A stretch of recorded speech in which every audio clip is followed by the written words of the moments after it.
Capítulo 7.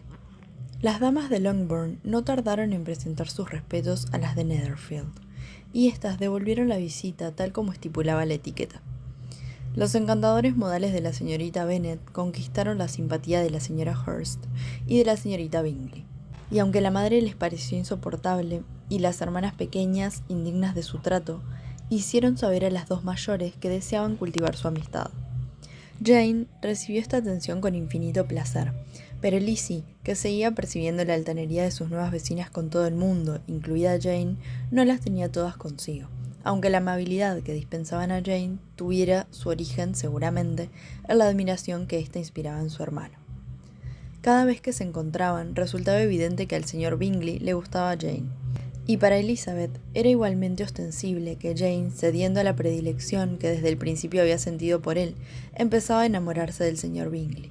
Con todo, le alegraba pensar que nadie se enteraría, ya que en Jane la intensidad de los sentimientos iba unida a un temperamento sereno y alegre que la protegería de las sospechas de los más entrometidos. Le comentó esto a su amiga la señorita Lucas. Quizás sea acertado, señaló Charlotte, engañar a la gente en un caso así, pero tanta discreción tiene a veces sus inconvenientes. Si una mujer oculta con tanta habilidad sus sentimientos al destinatario de su cariño, puede perder la oportunidad de asegurarse su amor. Qué triste consuelo sería entonces haberlos ocultado a los demás. Hay una parte tan grande de gratitud o vanidad en la mayoría de los afectos que es arriesgado dejarles obrar con independencia. Todos podemos empezar con espontaneidad. Una ligera predilección es bastante natural, pero muy pocos tenemos suficiente corazón para enamorarnos de verdad sin que nos den alas. En 9 de cada 10 casos, conviene que la mujer muestre más afecto del que siente. Es indudable que a Bingley le gusta tu hermana, pero puede que sus sentimientos no pasen de ahí si Jane no le ayuda un poco. Pero ella lo hace, hasta donde se lo permite su naturaleza. Si a mí no se me escapa lo que a mi hermana siente por él, muy necio tendría que ser Bingley para no adivinarlo. Recuerda, Lizzie, que no conoce a tu hermana tan bien como tú. Pero cuando una mujer siente debilidad por un hombre y no hace nada por ocultarlo, tiene que descubrirlo él. Quizá, pero solo si se ve lo suficiente. Y aunque Bingley y Jane coincidan con frecuencia, nunca pasan mucho tiempo juntos. Además, están siempre rodeados de personas de ambos sexos, así que, ¿cómo van a tener largas conversaciones? Jane tendría que aprovechar al máximo todas las medias horas en que pueda monopolizar su atención. Cuando esté segura de haberlo conquistado, tendrá todo el tiempo del mundo para enamorarse. Tu plan es bueno, respondió Lizzie, cuando lo único que se pretende es hacer una buena boda. Y si yo estuviera decidida a pescar a un marido rico, o un marido cualquiera, supongo que lo pondría en práctica. Pero esos no son los sentimientos de Jane, sus actos no son calculados. Todavía no puede siquiera estar segura de la profundidad de su afecto, ni de si éste es razonable. Solo hace 2 semanas que conoce a Bingley. Bailó 4 piezas con él en Meryton, lo vio una mañana en Netherfield, y desde entonces ha cenado 4 veces con él y otros invitados. No creo que eso baste para conocer realmente a nadie. Si las cosas fueran como tú dices, no. Si Jane se hubiera limitado a cenar con él, quizá habría descubierto únicamente cómo andaba de apetito, pero recuerda que también han pasado 4 veladas juntos. Y 4 veladas pueden dar mucho de sí. Sí, esas 4 veladas les han permitido constatar que a los dos les gusta más jugar al 21 que al commerce, pero no creo que les hayan servido para descubrir ninguna otra faceta importante de su carácter. Bueno, dijo Charlotte, deseo de todo corazón que a Jane le vaya bien, y supongo que, si mañana contrajera matrimonio con Bingley, tendría las mismas posibilidades de ser feliz que si pasara un año entero estudiando su naturaleza. La felicidad en el matrimonio es solo cuestión de suerte. El hecho de que los novios se conozcan bien o sepan que sus temperamentos son afines no asegura en absoluto su felicidad. Los dos acabarán distanciándose lo suficiente para pagar su cuota de sufrimiento. Y es mejor saber lo menos posible de los defectos de la persona con quien vas a pasar la vida. Me haces reír, Charlotte, pero eso no es cierto y tú lo sabes. Jamás harías una cosa así. Ocupada en observar las atenciones que el señor Bingley dispensaba a su hermana, Lizzie estaba lejos de sospechar que se había convertido en objeto de interés para su amigo. Al verla por primera vez, el señor Darcy se había resistido a admitir que fuera bonita. En el baile la contempló con indiferencia, y cuando volvieron a verse, se fijó en ella solo para sacarle defectos. Pero en cuanto dejó bien claro a sus amigos y a sí mismo que no había un solo rasgo destacable en el rostro de Elizabeth, empezó a comprender que sus hermosos ojos oscuros le daban una maravillosa expresión de inteligencia. A ese hallazgo siguieron otros igualmente incómodos. Aunque su mirada crítica hubiera percibido más de un error de simetría en sus facciones, se vio obligado a reconocer que su figura era esbelta y armoniosa, y pese a haber afirmado que sus modales no eran el colmo del refinamiento, le cautivaron su naturalidad y buen humor. Ella ignoraba todo eso. Para la joven, él no era más que el hombre que se mostraba desagradable en todas partes, y que no la había considerado lo bastantemente hermosa para sacarla a bailar. Darcy empezó a querer saber más de ella, y el primer paso que dio para acercarse a Elizabeth fue escuchar sus conversaciones con los demás. Esto no pasó inadvertido a la joven. Se percató en casa de Sir William Lucas, donde se había reunido un grupo muy numeroso de vecinos. ¿Por qué habrá escuchado el señor Darcy mi conversación con el coronel Forster?, preguntó a Charlotte. Eso es algo que solo sabe el señor Darcy. Pues, como vuelve a espiarme, pienso reprochárselo. Es un hombre muy sarcástico, y si no empiezo a mostrarme impertinente con él, no tardará en darme miedo. Cuando Darcy se acercó poco después, aunque no pareciera tener intención de dirigirse a ellas, la señorita Lucas desafió a su amiga a hablarle del asunto, algo que Elizabeth hizo de inmediato. Señor Darcy, dijo, volviéndose hacia él, ¿verdad que me he expresado muy bien cuando hace unos instantes he importunado al coronel Forster para que organizara un baile en Meryton? Con mucha contundencia, pero ese es un tema que apasiona a las mujeres. Es usted muy severo con nosotras. Pronto será ella la importunada, dijo la señorita Lucas. Voy a abrir el piano, Lizzie, ya sabes lo que te espera. Sabes que, como amiga, eres muy extraña.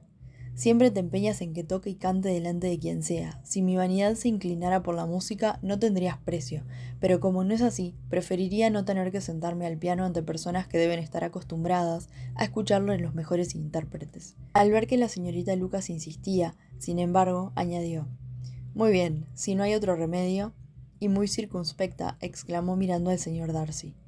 «Hay un viejo y sabio refrán que aquí todo el mundo conoce, por supuesto. Reserva el aliento para enfriar tus gachas, pues yo reservaré el mío para dar calor a mi canción». Su interpretación fue deliciosa, aunque no tuviera nada de extraordinaria. Después de una canción o dos y antes de que pudiera satisfacer la petición de algunos invitados de que siguiera cantando, se sentó al piano su hermana Mary, que, al ser la menos agraciada de la familia, trabajaba con ahínco para instruirse y estaba siempre deseosa de lucir sus habilidades. Mary carecía de talento y de buen gusto para la música, y aunque la vanidad le hubiera dado perseverancia, esta iba unida a una pedantería y a un engreimiento que habrían empañado incluso un grado de excelencia superior al suyo. Todo el mundo había disfrutado más escuchando a Elizabeth, mucho más sencilla y natural, aunque no tocara tan bien como su hermana. Y Mary, después de un largo concierto, se sintió feliz de arrancar unos aplausos por las danzas escocesas e irlandesas que interpretó a petición de sus dos hermanas menores, que con algunos de los Lucas y 2 o 3 oficiales empezaron a bailar alegremente en un extremo del salón. El señor Darcy se quedó cerca de ellos en silencio, indignado ante un modo de pasar la velada que excluía toda conversación, y estaba tan enfrascado en sus pensamientos que no reparó la proximidad de Sir William Lucas hasta que éste empezó a decir: «¡Qué diversión tan encantadora para los jóvenes, señor Darcy! No hay nada como el baile, después de todo. En mi opinión, es uno de los mayores refinamientos de las sociedades cultivadas». En efecto, Sir William, y además tiene la ventaja de estar de moda entre las sociedades menos cultivadas. Todos los salvajes bailan. Su anfitrión se limitó a sonreír. Su amigo baila de maravilla, comentó tras unos instantes de silencio al ver que Bingley se unía al grupo. Y seguro que usted, señor Darcy, es un maestro en ese arte. Supongo, Sir William, que me vio bailar en Meryton. Así es, y me causó un gran placer. ¿Baila usted a menudo en el Palacio de St. James? Jamás. ¿No cree que es algo de rigor en ese lugar? Yo no lo haría en ninguna parte si pudiera evitarlo. Deduzco que tiene usted una casa en la ciudad. El señor Darcy asintió con la cabeza. Hubo un tiempo en que se me pasó por la cabeza fijar mi residencia en Londres, porque me gusta codearme con la mejor sociedad, pero pensé que el aire de Londres no le sentaría bien a Lady Lucas. Sir William hizo una pausa con la esperanza de que Darcy le respondiera, pero éste no pareció dispuesto a hacerlo, y al ver que Elizabeth se acercaba, exclamó con galantería: «Mi querida señorita Lizzie, ¿Por qué no baila? Señor Darcy, permítame que le presente a esta joven como una extraordinaria pareja de baile. Estoy seguro de que no podrá negarse a bailar con esta beldad que tiene delante. Cogió la mano de Elizabeth y cuando se disponía a entregársela al señor Darcy, que a pesar de su sorpresa la habría aceptado, la joven retrocedió y dijo a Sir William con cierta turbación: Lo cierto es que no tengo la menor intención de bailar. No piense que he venido hasta aquí en busca de pareja, se lo ruego. El señor Darcy, con suma corrección, pidió que le concediera el honor de bailar con él, pero fue inútil. Elizabeth se aferró a su decisión, y los esfuerzos por convencerla de Sir William tampoco surtieron ningún efecto. Baila usted también, señorita Elizabeth, que es una crueldad negarme el placer de contemplarla, y aunque a este caballero no le gustan las diversiones, estoy seguro de que no se opondrá a concedernos media hora de su tiempo. El señor Darcy es un modelo de cortesía, dijo Elizabeth, sonriendo. Lo es, no cabe duda, aunque teniendo en cuenta los alicientes, mi querida señorita Elizabeth, no podemos sorprendernos de su amabilidad, pues, ¿quién pondría reparos a una pareja así? Elizabeth les miró divertida antes de alejarse. Su negativa no disgustó al señor Darcy, que seguía pensando en ella con agrado cuando la señorita Bingley se dirigió a él. Adivino el objeto de sus ensoñaciones. No lo creo. Está pensando en lo insoportable que sería pasar muchas veladas así, en semejante compañía, y desde luego comparto su opinión. Jamás me había aburrido tanto, tanta insipidez y tanto ruido, y toda esta gente insignificante dándose importancia. Daría cualquier cosa por saber lo que piensa de ellos. Sus conjeturas son totalmente erróneas, se lo aseguro. Pensaba en cosas mucho más agradables. He estado meditando sobre el enorme placer que pueden proporcionar unos ojos hermosos en el rostro de una mujer bonita. La señorita Bingley clavó su mirada en él y quiso saber qué dama le inspiraba tales reflexiones. La señorita Elizabeth Bennet, respondió intrépidamente el señor Darcy. La señorita Elizabeth Bennet, repitió la señorita Bingley. No puedo creérmelo. ¿Desde cuándo se ha convertido en el objeto de sus desvelos? Y dígame, ¿cuándo podré darle la enhorabuena? Esa es exactamente la pregunta que esperaba de usted. La imaginación de las damas es vertiginosa.